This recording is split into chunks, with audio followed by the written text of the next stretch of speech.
Chapter 2. Lehi takes his family into the wilderness by the Red Sea.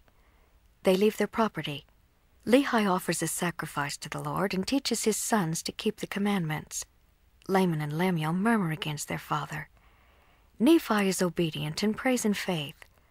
The Lord speaks to him, and he is chosen to rule over his brethren. For behold, it came to pass that the Lord spake unto my father, yea, even in a dream, and said unto him, Blessed art thou, Lehi, because of the things which thou hast done, and because thou hast been faithful and declared unto this people the things which I commanded thee. Behold, they seek to take away thy life.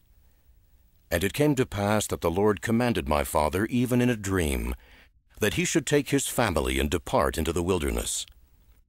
And it came to pass that he was obedient unto the word of the Lord, wherefore he did as the Lord commanded him.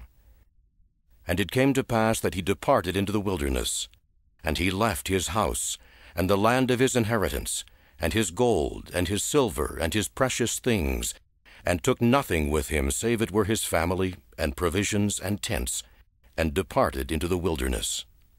And he came down by the borders near the shore of the Red Sea, and he traveled in the wilderness in the borders which are nearer the Red Sea.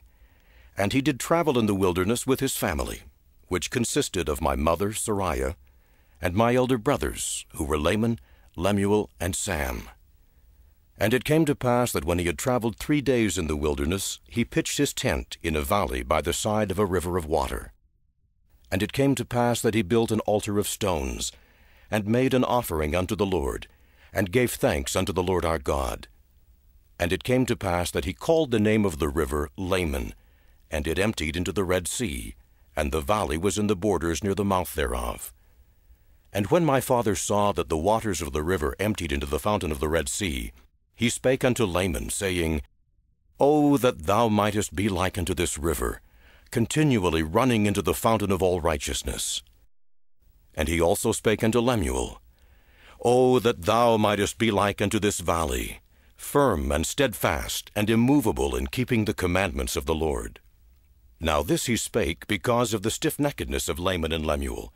For behold, they did murmur in many things against their father, because he was a visionary man, and had led them out of the land of Jerusalem, to leave the land of their inheritance, and their gold, and their silver, and their precious things, to perish in the wilderness.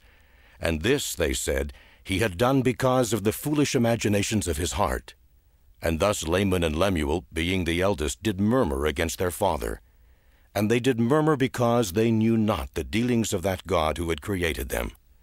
Neither did they believe that Jerusalem, that great city, could be destroyed, according to the words of the prophets.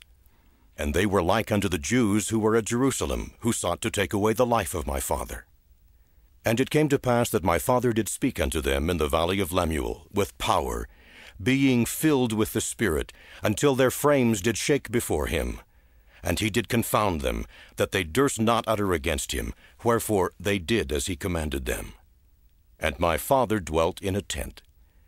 And it came to pass that I, Nephi, being exceedingly young, nevertheless being large in stature, and also having great desires to know of the mysteries of God, wherefore I did cry unto the Lord.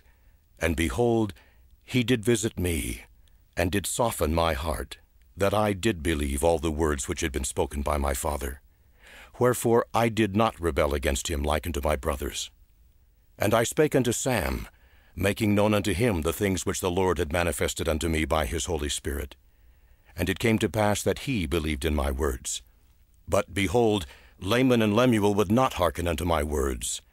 And being grieved because of the hardness of their hearts, I cried unto the Lord for them. And it came to pass that the Lord spake unto me, saying, Blessed art thou, Nephi, because of thy faith. For thou hast sought me diligently with lowliness of heart. And inasmuch as ye shall keep my commandments, ye shall prosper, and shall be led to a land of promise, yea, even a land which I have prepared for you, yea, a land which is choice above all other lands. And inasmuch as thy brethren shall rebel against thee, they shall be cut off from the presence of the Lord. And inasmuch as thou shalt keep my commandments, thou shalt be made a ruler and a teacher over thy brethren. For behold, in that day that they shall rebel against me, I will curse them even with a sore curse, and they shall have no power over thy seed, except they shall rebel against me also. And if it so be that they rebel against me, they shall be a scourge unto thy seed, to stir them up in the ways of remembrance.